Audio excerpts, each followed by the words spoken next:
Yes. Okay, there we go. Yes. Awesome. Thank you, Very Mike awesome. Gingrich.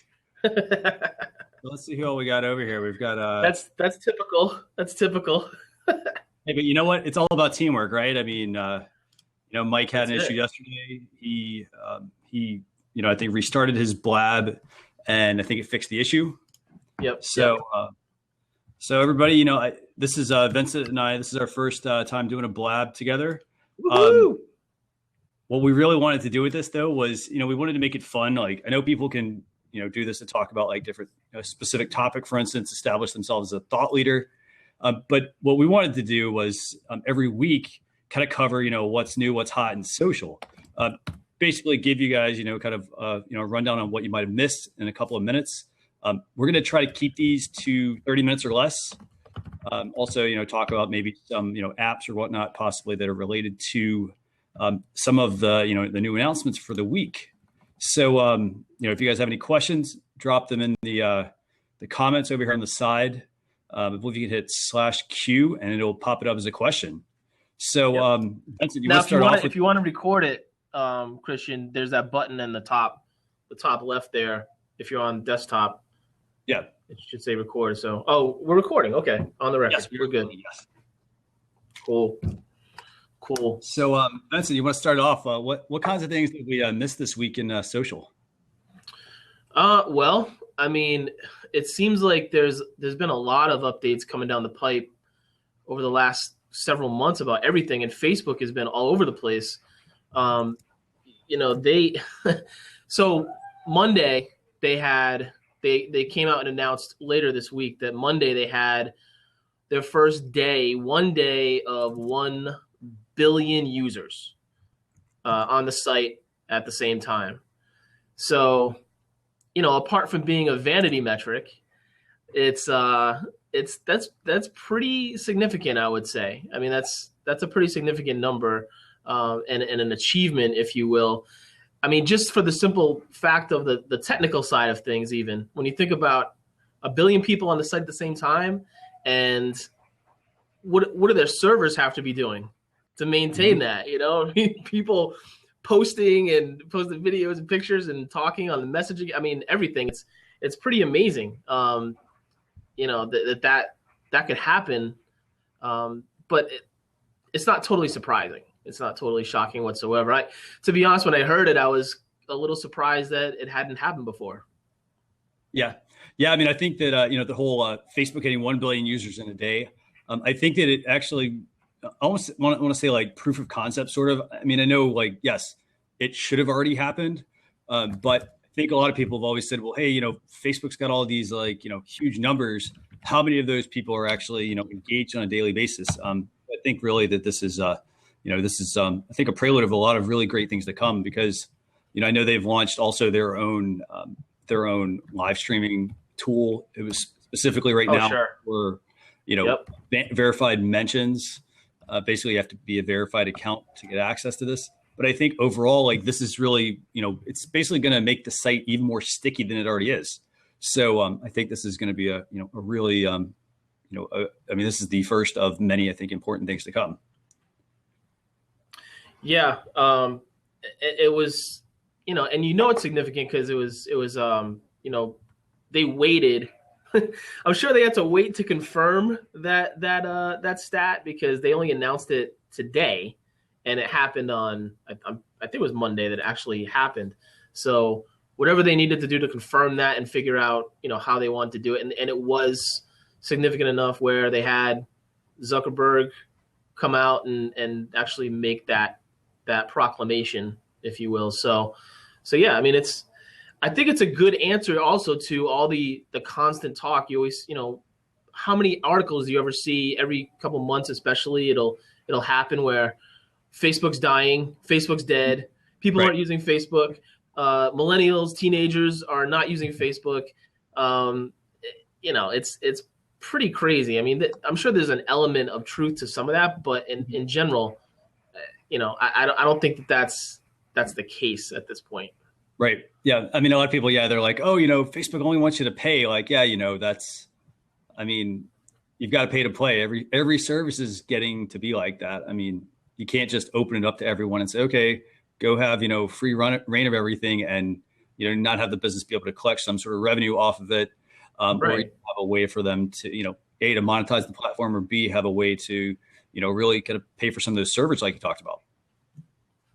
Right. And the pay to play is yeah, for businesses, of course, they want them to pay to play. For us personally, it's, we don't really have to worry about that. In fact, they implemented a couple weeks ago the whole see first option, where I know it's worked for me. Have you tried that see first for any of the people that you follow? I have not tried that one yet, actually. You want to elaborate on that? Yeah, you just hit that button on a profile or a page, and you can see that content first in your feed, right, or at the beginning of your feed. So I've tried it with. There's a few accounts that I definitely want to have show up first. So not many. I just want to try it out at first. So maybe like 3 or 4, and for sure I see all their stuff. I see every last thing that comes in almost to a fault. So it's cool to see that it actually works. See, I've been using the whole ad interest list for a while. And so, because I have those set up, I've got them, they're somewhat granular, to where like, okay, hey, I have these, 5 or 10 accounts or whatever. So I can quickly go in and see that information. But it is nice though, to not have to make that extra click, I think. Yeah, it's great and not have to go hunting and searching to find, go to that person's page or their profile to have to see what they posted. Mm-hmm. Definitely. So there's that. And then, so the billion user thing is a big deal. That just happened. That just happened today, or overnight. Yeah. I think it was, yeah. The this Facebook M story, I'll let you kick that one off, Christian. Because I know that's been pretty much a pretty big thing in the news too.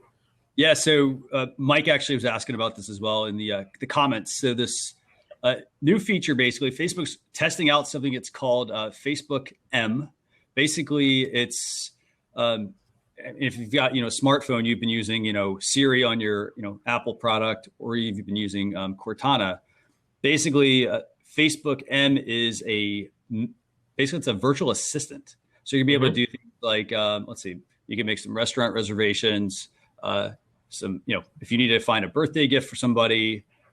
Also, maybe you can get some weekend getaway suggestions, like we're talking about the weekend here, coming up.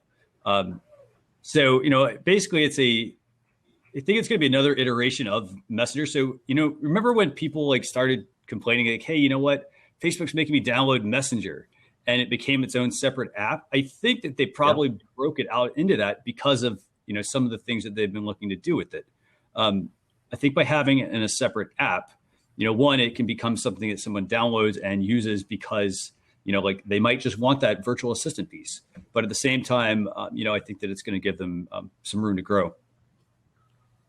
Yeah. And it's funny because, Facebook, I applaud them for initiative on things, because they're not afraid to fail, which is long been their kind of one of their mantras.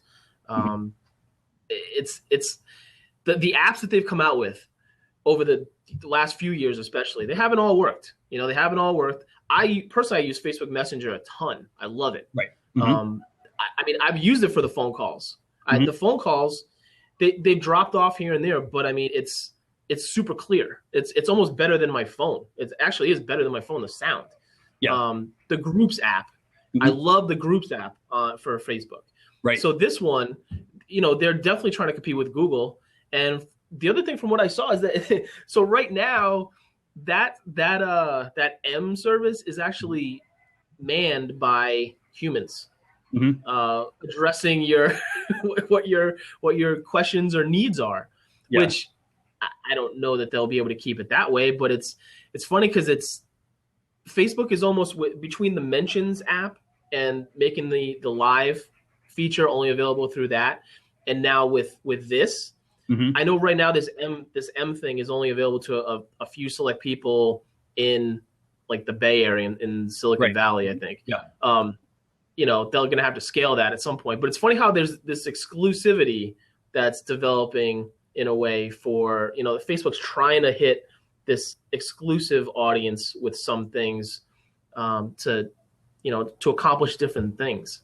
And, I actually think that's a really great point because, when you really start to think about, talking about exclusivity, it's also talking about, hey, you know what? I want to be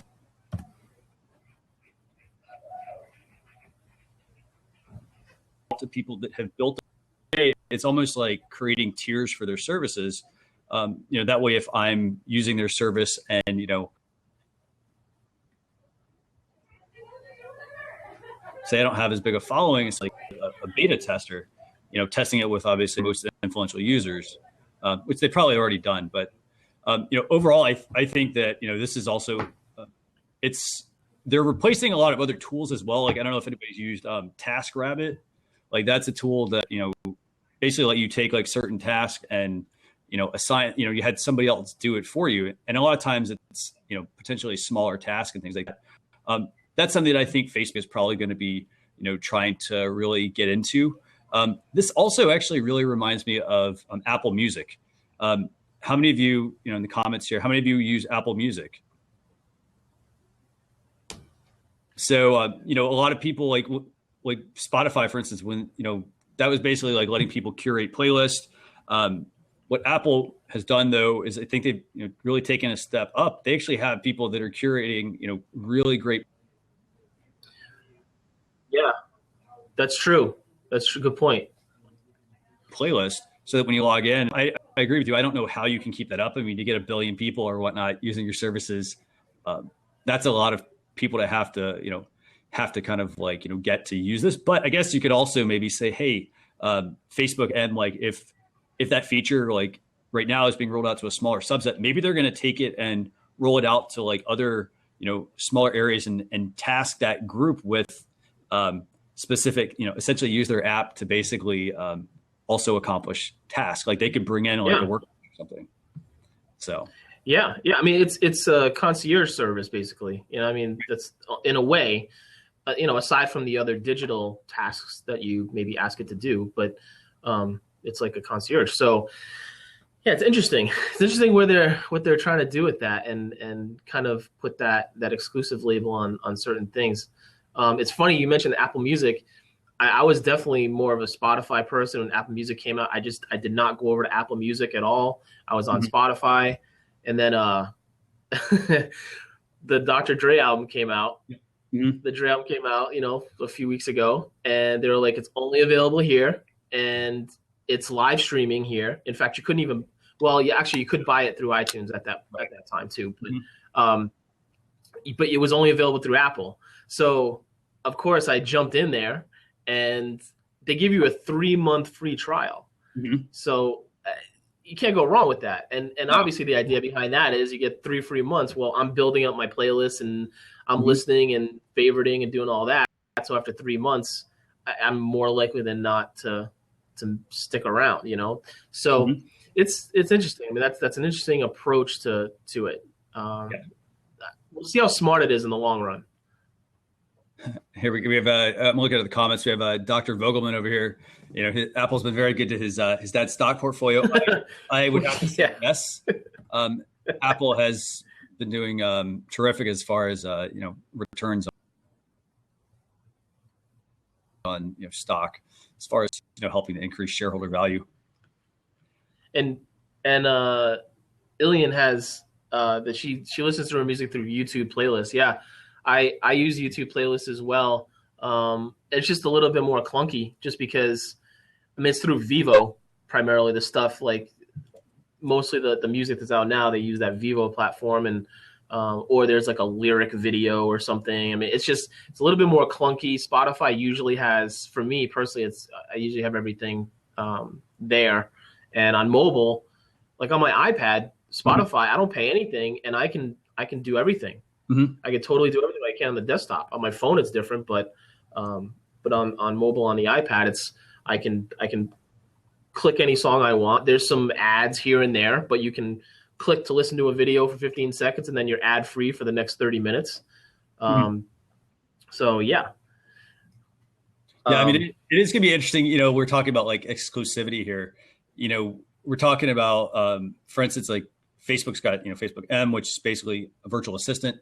We talked about being able to possibly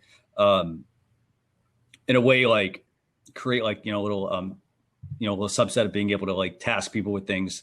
I find it interesting that overall, like if, I think that Facebook, like, what's I'm looking for here? Overall, I think that I think their services, like we had somebody mentioning here, like talking about like their phone, for instance, like that failed miserably. I think that their services, some of these things, like, they're not afraid to try things and test things out and really kind of find that sweet spot for their business. So I think overall they're doing an absolute great job. By the way, thanks for putting that link in the chat for anybody. Yeah, of course.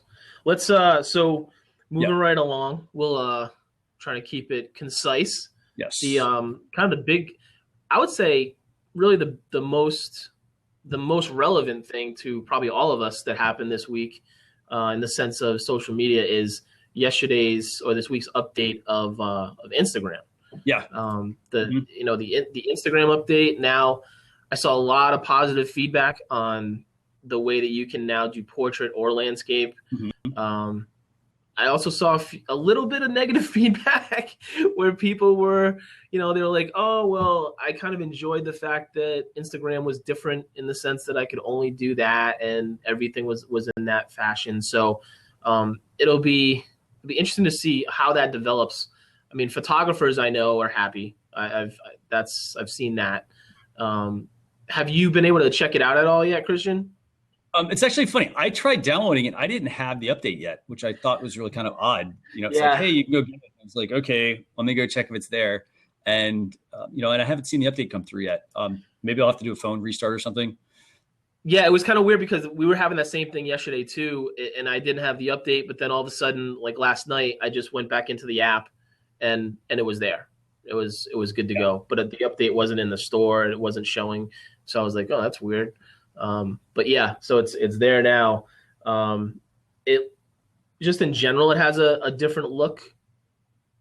The user experience is a little bit different. They changed some of the buttons around.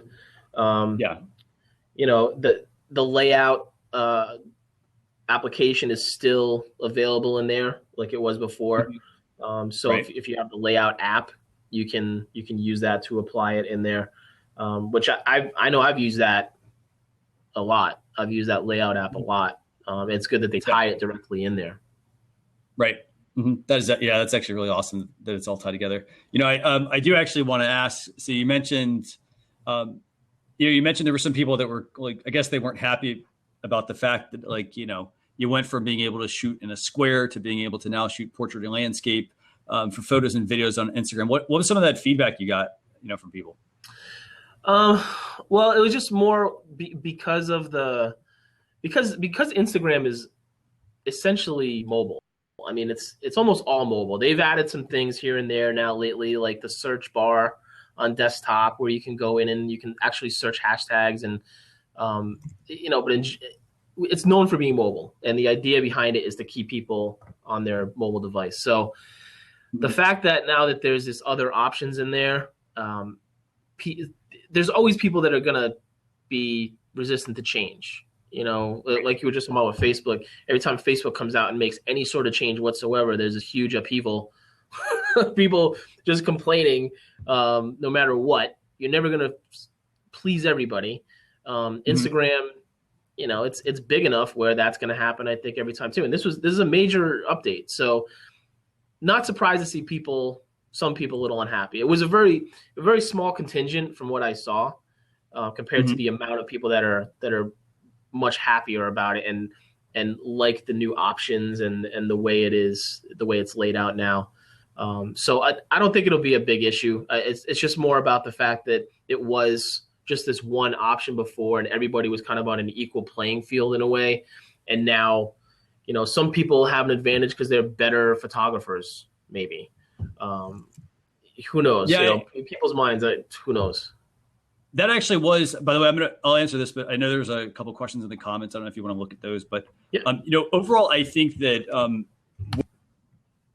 with this whole like update for Enscape, I liked the idea of being able to, shoot in a square. It made me actually have to be, more aware of like what I'm shooting and like, just the overall like impression that like photo gave people like when they saw that. Now, overall, I mean, I like the fact that this gives people, options to for when they're shooting things.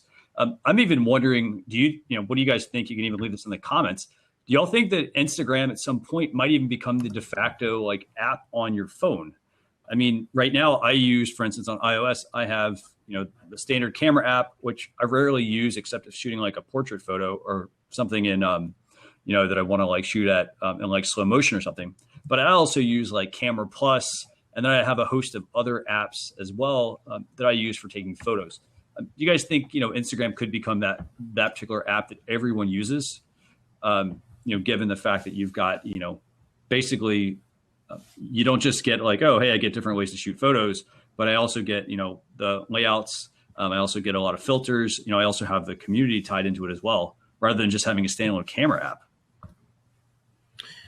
Yeah, I mean, I know for me, it is sometimes like if I'm out of storage, I do that kind of little phone hack where either between Instagram or Snapchat, actually lately, if you can take a picture using one of those and save it if your phone won't let you take a picture at that moment.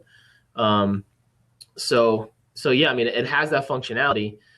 Instagram is real time for the most part. I mean, I think most people use it in that instance. I know as a brand, we don't always use it for that case. It's more, it's behind the scenes, real time here and there, but it's more, a lot of times it's also promotional. So I don't know. I don't know that I would ever go to it as my kind of go-to app in that sense. It's right now it's still Facebook. I mean, Facebook is still the app I use the most, right, on my phone.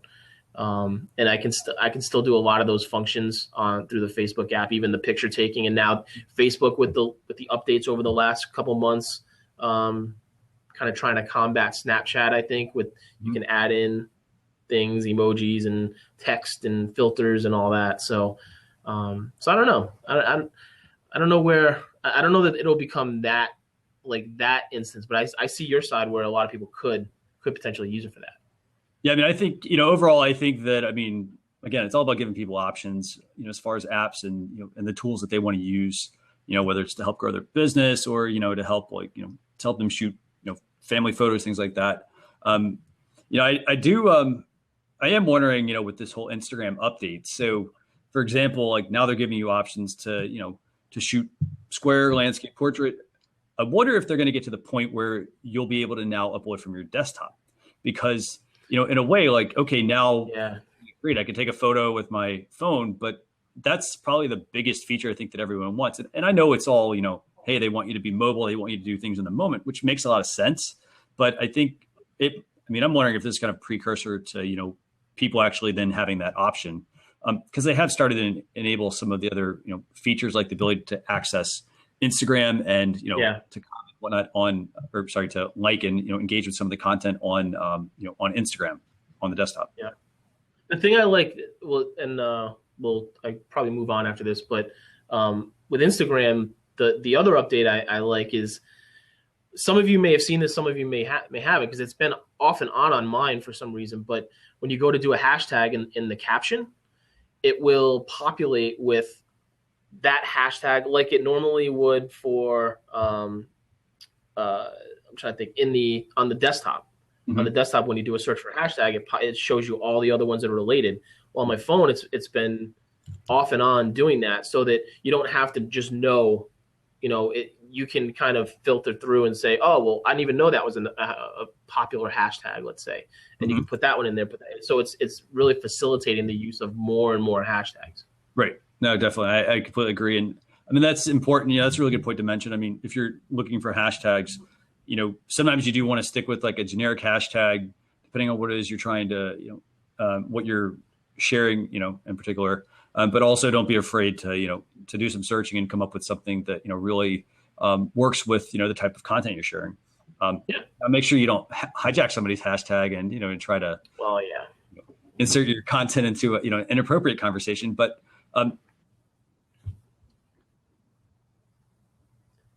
yeah, exactly, Jed. That's what I was talking about. That's really important. That was what I liked. Eileen has a question. Do you think Google will let us search for hashtags now the tweets are showing? Yeah. I mean, I don't know if it'll do it for Instagram because Facebook and Google have such a rivalry. I don't know if those APIs will ever kind of work together. Mm-hmm. But I mean, the fact that Twitter's available through Google search and the hashtags and all that now is pretty big for Twitter and for Google. I think it's mutually beneficial. Yeah. By the way, I actually really like, with like Google search, I actually I know we're kind of deviating, from this topic, but I think overall, Google search and being able to pull up tweets, I think that is absolutely like invaluable, because now I don't have to, I don't have to go over to Twitter. I don't have to try to find the person's tweet. I could just do a quick search for the person's handle on Google, and, I'm seeing the 2-3 latest tweets that are there. It even works well on mobile as well. So, like that, it's not, hey, it's just confined to the desktop. I like that, it's also giving you, it's tying in that social data to somebody's account. That way, it's giving you social proof. The more the more value you're sharing, the more engaged you are with your audience. I mean, the more, that content's going to help surface. Yeah. Well, I think it started out that way, and then Google took it away. Yeah, I think it's a light or something. Yeah, I mean, for years, and then just recently they granted it back, and makes sense. And that sparked a lot of talk about Google buying Twitter. Yeah, I still think that could happen. I mean, I think it actually would make sense. Get back in the in the social game. I mean, they had Google Plus. I still think Google Plus is valuable. I still find myself coming across someone's Google Plus post when I'm doing a search for something. But I think it'll really help if they actually did purchase Twitter. Somebody's got to purchase Twitter. I mean, right? Well, Google, it makes sense. Google, they had hashtags on G+. That was a big feature of it, to find things and trending and hot and all that. And they have the money. They have the money, and it's just a matter of, I guess, if Twitter wants to sell or what their strategy is. And yeah, I don't know. Maybe they'll just settle for Elo and call it a day. Yeah, but by the way, I mean, it is really interesting to see kind of, Twitter had the whole, 140 character thing, but I know they've started to also like open up some of their other services, like direct messages used to be confined to 140 characters. Now you can type like some ridiculous amount, which is really awesome. I mean, now I don't have to like send you 5, tweets or 5 direct, but, it is going to be nice to, I do wonder where they're going with that, because in a way it was something that was very exclusive to Twitter, and now like by adding larger amounts of characters to other pieces of their tool, I think that it does kind of what they kind of were about, like, short, concise messages. Yeah, I have found it invaluable. I was sitting there with bated breath, because I'm in a couple like these little DM groups with some friends, and we're on there all the time. And so when they were talking about they were going to extend that character, make it unlimited, that character count, I mean, they were supposed to do it in July. They said in July it's going to happen, and then we waited. We kept saying, "Where is it?" We were, complaining about it, and then it just that finally happened. Even that took a couple days though for me. Other people had it, I didn't have it, and I was getting annoyed. And but now it's there. It's I definitely like it. So we have a question here. So Dr. Vogelman was asking, you said, hey, Twitter does. What do you have any ideas on like how they could possibly monetize, or at least do a better job? For Twitter, you cut out for a second. Yeah, Twitter. For Twitter, monetizing Twitter. I mean, man. Aside from the ad, the thing is the ad products. I don't find value in the ad products personally, and for the brand that I manage, I don't see it. We don't get the engagement. That's the problem on Twitter. There's so much noise right now. There's feeds are so big, Right. It's tough to do. I mean, there's got to be maybe more specific, even more specific targeting, similar to what you can do on Facebook. Mm-hmm. How they would do that as far as the information access that they have. Eileen, that's a good point. She just said people would pay for longer tweets. They would. I don't know if as a consumer, as someone that's in your feed, would you want to see longer tweets? I guess would be the question. I'm trying to, I think I'd want to see longer tweets from certain people and certain brands, mm-hmm. but not from everybody. I wouldn't want everybody to have that capability, so I'm definitely a Gary Vaynerchuk fan. I would not mind seeing longer tweets from him, but as far as how that looks on the platform, that's a whole nother issue. Is it this whole big thing of text? Is it something where it's just automatically, you don't have to open it up to see the whole thing? It just occupies your whole feed all of a sudden. Your whole feed is filled with like one big tweet with an image or something. Uh-huh. Longer videos, maybe mm-hmm. longer than the 30 seconds. That might be a route to explore. Yeah. So I don't know. How about you? What do you think, Christian? See, that's where like I think ads, I think the ads are important, but I think I kind of agree. I don't really think that, they're really doing a whole lot. I mean, it's so easy nowadays for people just to say, okay, let me just stick this in a feed. Let me use a tool like Buffer. Let me use Hootsuite or something like that. And, just put a feed in there. And all of a sudden now, hey, you know what? I've got a whole bunch of tweets scheduled up for articles I didn't read, and it's just so much noise out there. I mean, the ads, I mean, they will help, it's this whole Facebook dilemma too. I mean, you basically have to pay to play. I mean, if you want to get your content out there, you do have to pay to get, more impressions, get it in front of people, but you still can't get people to click. Right. So I think that, I mean, I like the idea, honestly, of longer tweets. It does remind me of that feature Facebook offered at one time where you could pay to have a message sent to somebody. But I think at the same time, yeah, I know, right? People did not like that. That was a huge backlash. Yeah. I mean, there were it's funny reading people's comments and say, hey, you know what? Will I pay? Does it guarantee they'll get to see it? It's like, well, you assume they will. Yeah. Just build. It really is about building meaningful, relationships with people. But I think maybe you could offer some tiered things. I mean, they have started to roll up a lot of the media that's shared on Twitter. Like if you're sharing, a non-native video, for example, a YouTube video, SlideShare. Let me think what else. Let's see, YouTube video, SlideShare, photos in most cases, like a lot of those are being rolled up to where you do have to make an extra click to see them, unless it's uploaded natively. So I think the other part of it too is that, I mean, every piece of news you hear about Twitter quarterly has to do with their user growth uh-huh. and their stock prices. Aside from that, if they're having so much problem with that, they may want to look at why that's happening, why user growth isn't growing. Personally, I don't know that that's for me where the value is. The size of the user base at this point, at the point that they're at, it's so big. It's really big. I mean, it's not Facebook, but it's huge still. It's more about the quality of the user base, mm-hmm. and I just don't know that the noise that's being put out on Twitter turns a lot of people off when they jump in and they create an account, or they jump in their account for the first time in years. A lot of people just don't see the value in it. So the education side, I think, coming from Twitter would be a big deal. If they were somehow providing more education for potential users or new users in some way, shape, or form. Because right now, so Blab is a perfect example. I can jump on Blab. If I have a Twitter account, I jump on Blab. It says, sign in with your Twitter. Mm-hmm. Boom. I mean, initially it asks you for an email address, right? So that you put that into.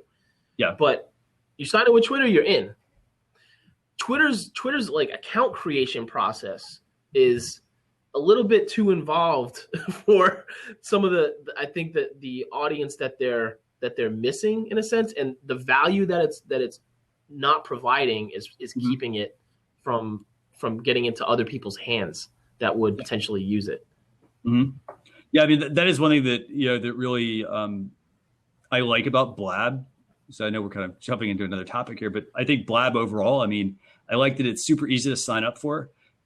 you sign up, like you connect, a social and account. use. You just jump in and start watching, or you can host something like 2 seconds in, you can host your own show, host your own. Yeah, I mean, it was amazing. Like just starting this one. I mean, most of the time I'm careful that people have like that they have to learn. Well, hey, how does that work? Or I didn't know I could hover over that screen and get a whole toolbar of things. I really think that overall, Blab is really it's super simple to use. There's not a whole lot to it, and I think that's really where the value is really in keeping things simple for people. I agree. So with that, what's we got our last topic? Sure. Yeah. You want to start that one off? The tools. Yeah. We were talking about we were going to bring up some tools on the show here. So the one big thing that came out was YouTube gaming. Mm-hmm. That was a pretty big announcement from YouTube. Now, I am not a huge gamer, but it's a humongous industry. Mm-hmm. And there was a buzz within the last year or two with Twitch, which is this platform where you go on and you watch other people play their games. It's huge. YouTube, I think, felt like they were losing out on that market in a sense because they weren't focused on it. And so they created this YouTube gaming platform. Mm-hmm. So basically you can go on there and you can watch other people play video games. But it attracts an audience. It attracts a huge audience. Huge audience. Some of those people, I mean, just it's ridiculous. Some of the even some of the income that people are generating from that type of business. I mean, recording your video games and putting them online. I mean, it's pretty crazy. But basically, for those of you following along here on this Blab, basically what YouTube has done is they've created a basically a YouTube gaming channel. You can upload your content to that channel. It's got a little bit different look than YouTube, than the normal channels, like competing with music videos and things like that. So speaking of tools, by the way, so that is a tool, but then there is actually another tool. It's an app. It's a Google Android app, which I thought was really interesting. It's called Mirrativ, and it basically is an app for your smartphone. You can launch it. It will let you. It's actually really cool. So basically, you can like launch your smartphone. You can set the size of your screen that you want to record, like i.e., my face could be on there, but you can also be recording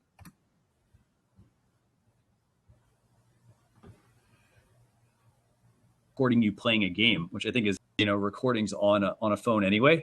I mean, I don't know how many times like I get so many questions from people asking like, hey, I don't know how to do this or that on my phone. Or they get stuck with something. I can easily record something and send them something, without using like say a screen mirroring tool or something. I can do it wherever I'm at. So first item, first tool for this week is Mirrativ. Well, by the way, we'll make sure after this blog, we're going to actually put this into a blog post along with all the show notes, obviously this recording as well if you want to watch that again, and then also links to some of these tools. So first app, Mirrativ. Second app, which this one actually is it's probably one of my favorite ones.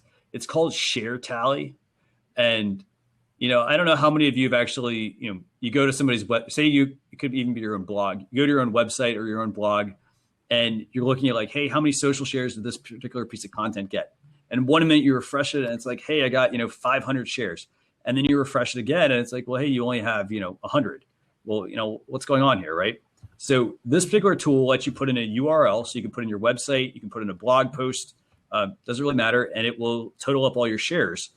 It's great though because it doesn't just say, oh, hey, here's how many Facebook shares and tweets and that sort of stuff. It also does like Stumble Upon, Reddit. What other ones can you think of offhand?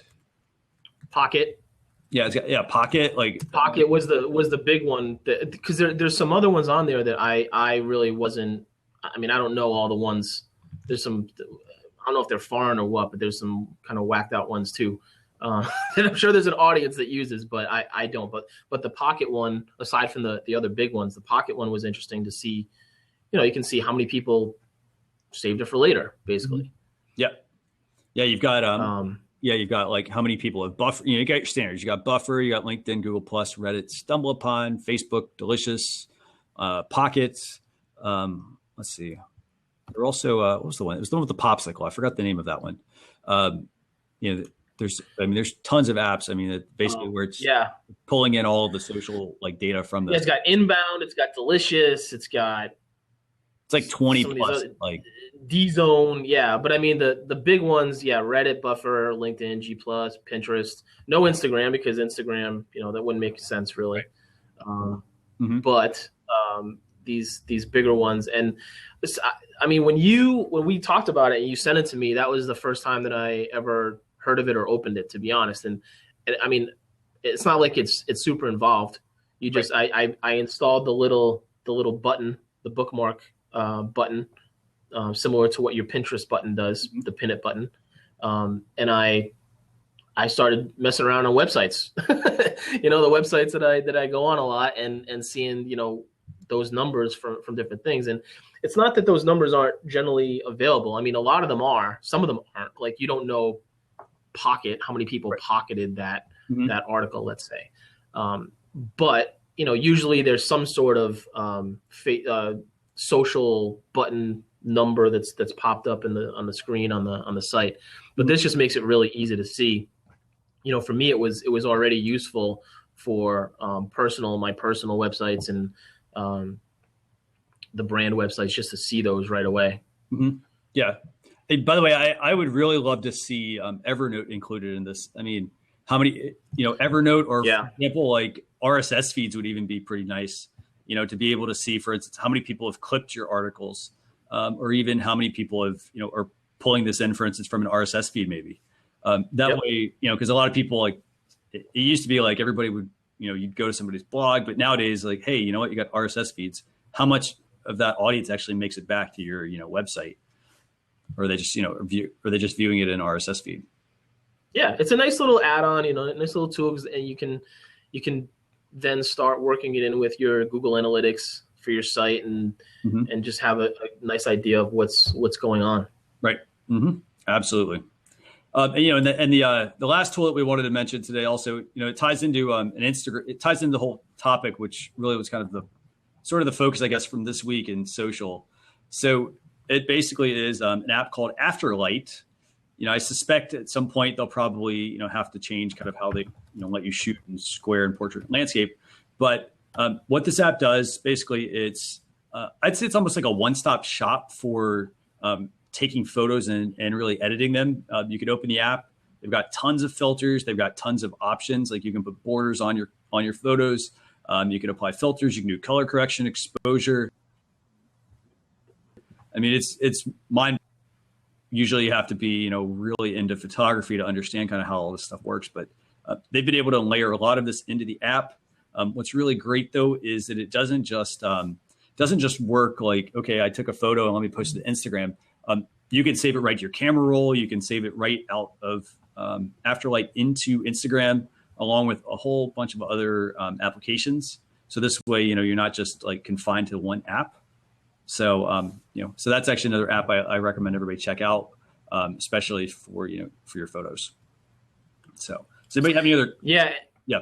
Well, I was just going to say that there's a million apps for retouching photos and filters and things, but this one does seem to, it's got the just even the filters themselves there's a lot of different ones. It's like over 70 different filters, I think. And all these different textures and things like that. So it's definitely one to check out and play around with and see if it kind of fits in your toolbox to use. I know it's great. I mean, it's crazy how many, how many apps you have for a particular class, like photography. You so many 20 photograph apps, just to be able to do some editing or you use one and then it's like, well, hey, like this other one came out and, it does, part of what this one does, but it adds this other little wrinkle to it. So, that's a really great thing though. I think about apps. They're really kind of starting to spur innovation. Dr. Vogelman here, my toolbox overfloweth. Absolutely. So, but here's the thing, you can always delete them, re-download them, that sort of stuff. I really I think all of ours do at this point. I think they're all overflowing. Mm-hmm. And here's the thing. I mean, pick the tool like for the job. I mean, don't try to like if you want to like, get into using a particular app, go into it, use it, try it, test it out, see if it works for you. If it doesn't work, it doesn't fit your business needs, move on to something else. So, absolutely. Does anybody else have any other questions for us today? This is actually something we're going to try to do. We're going to try to do this every single week. We're going to try to keep it to 30 minutes. This one obviously went a little bit over. We had a few technical glitches at the beginning, but we're going to try to turn these into weekly blog posts so that you can get all your updates.